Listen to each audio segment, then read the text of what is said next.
الله فلا مضل له ومن يضلل فلا هادي له أشهد أن لا إله إلا الله وحده لا شريك له وأشهد أن محمدا عبده ورسوله اللهم صل وسلم على نبينا ورسولنا محمد وعلى آله وأصحابه ومن تبعهم بإحسان إلى يوم الدين أما بعد.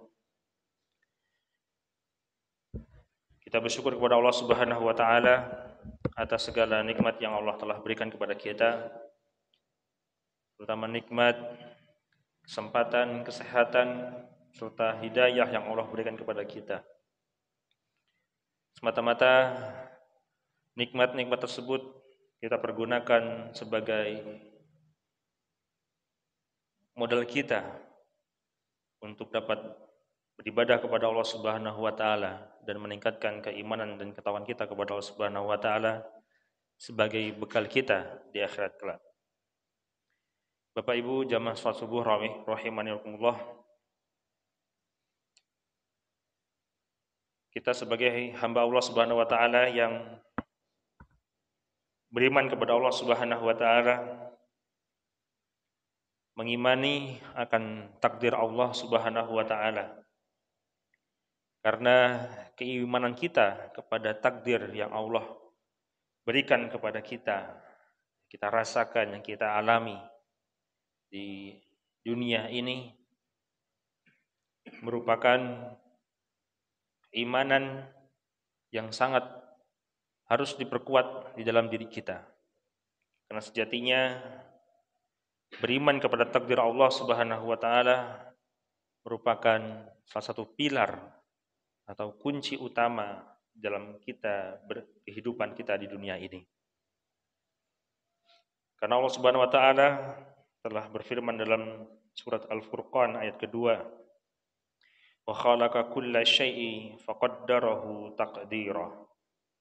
Dan dialah Allah Subhanahu wa taala yang telah menciptakan segala sesuatu lalu menetapkan takdir-takdirnya pada yang tepat. Allah juga berfirman dalam surat Al-Qamar ayat 49, "Inna kulla syai'in khalaqnahu biqadarin." Sungguh kami telah menciptakan segala sesuatu itu berdasarkan takdir Allah Subhanahu wa taala. Selain daripada kita beriman kepada takdir yang Allah berikan kepada kita, pilar yang selanjutnya atau asas dalam kehidupan kita di dunia ini adalah tawakal secara sempurna kepada Allah Subhanahu wa taala dan menyerahkan segala urusan apapun itu kepada Allah Subhanahu wa taala. Allah berfirman dalam surat At-Talaq ayat 3, "Wa man yatawakkal 'ala Allah fahuwa hasbuh." Barang siapa yang bertawakal kepada Allah Subhanahu wa taala, niscaya Allah akan mencukupinya. Allah akan memberikan kecukupan kepada dirinya bagi seorang hamba yang bertawakal kepada Allah Subhanahu wa taala. Tentu di dalam kehidupan kita seringkali kita mengalami kesenangan, kesedihan, kebahagiaan maupun kesengsaraan, maka itu semua kita sadari, kita imani bahwasanya itu merupakan takdir Allah Subhanahu wa taala dan kita bertawakal kepada Allah Subhanahu wa taala atas segala ikhtiar yang telah kita lakukan di dunia ini. Selanjutnya, selain pada kita beriman kepada takdir Allah dan bertawakal kepada Allah Subhanahu wa taala,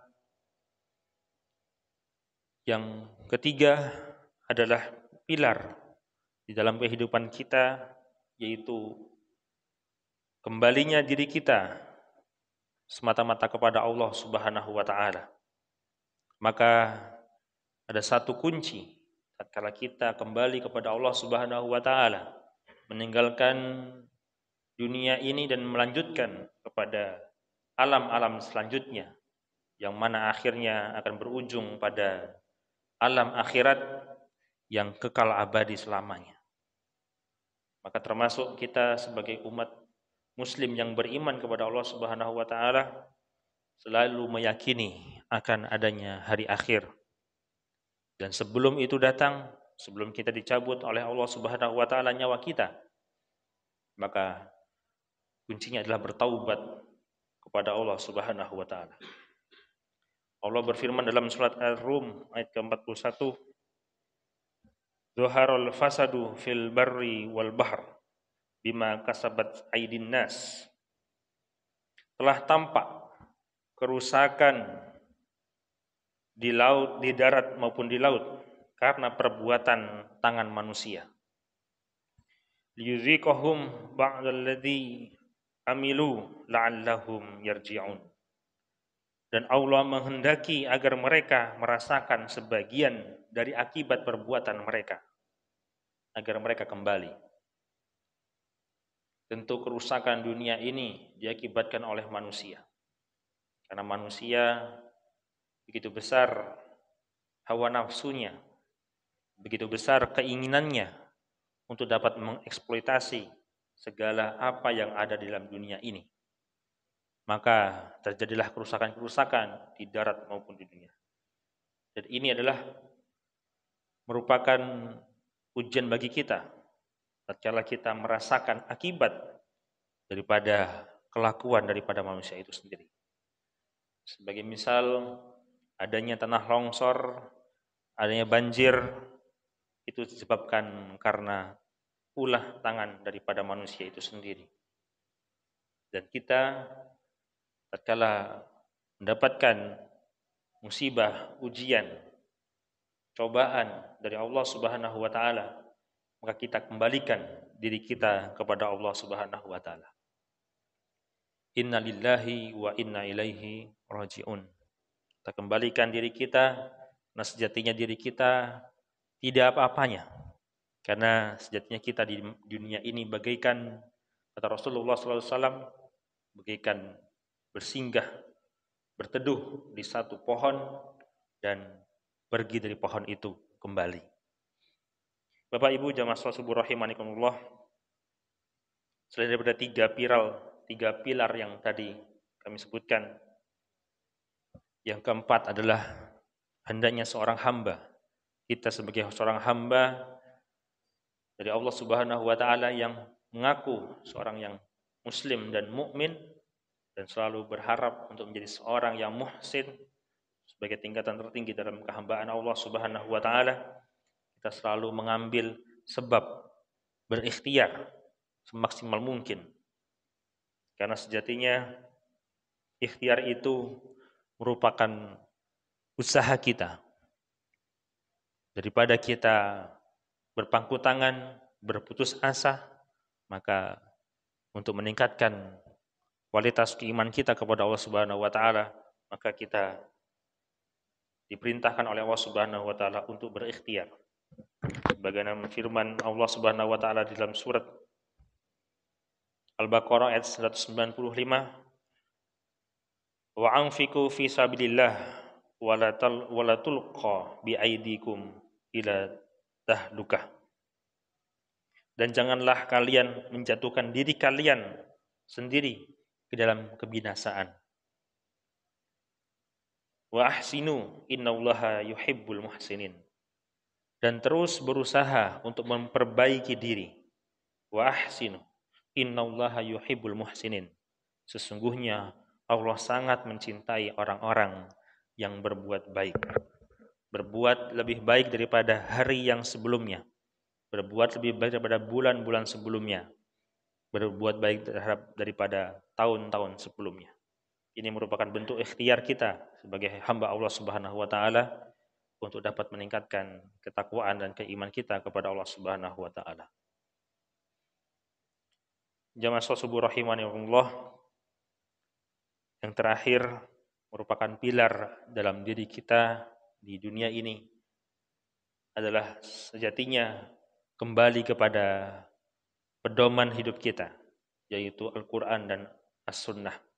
Karena sejatinya kedua pedoman ini merupakan kunci utama dalam kehidupan kita. Kalaulah Quran telah Jadi menjadi mukjizat dari Rasulullah SAW yang mana begitu agung dan begitu besar sekali kandungan-kandungan firman Allah Subhanahu wa taala. 6.666 ayat. Apakah kita sudah membacanya secara benar? Apakah kita sudah membacanya secara tuntas? Apakah kita sudah mendalami makna, arti, maksud dari firman Allah Subhanahu wa taala?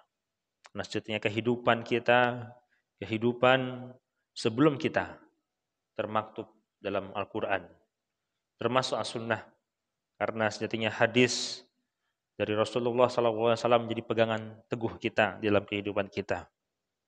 Berapa banyak ribuan hadis atau jutaan hadis yang Rasulullah SAW sabdakan maupun perbuatkan, maka sejatinya kita sebagai hamba Allah Subhanahu wa taala dan umat Rasulullah SAW, maka sejatinya kita harus mendalami hadis, kita melaksanakan apa segala bentuk perintah maupun larangan dari Allah maupun Rasulullah SAW. Semoga Allah Subhanahu wa taala memberikan kita keistiqomahan, kemudahan lahir maupun batin, kekuatan lahir maupun batin dalam menjalankan segala ibadah di dunia ini sebagai bekal kita di akhirat kelak. Amin amin ya rabbal alamin. Aqulu qouli hadza wastaghfirullah li wa lakum wastaghfiruhu innahu al-ghafurur rahim. Subhanakallahumma wa bihamdika asyhadu an la ilaha illa anta astaghfiruka wa atubu ilaik. Assalamualaikum warahmatullahi wabarakatuh.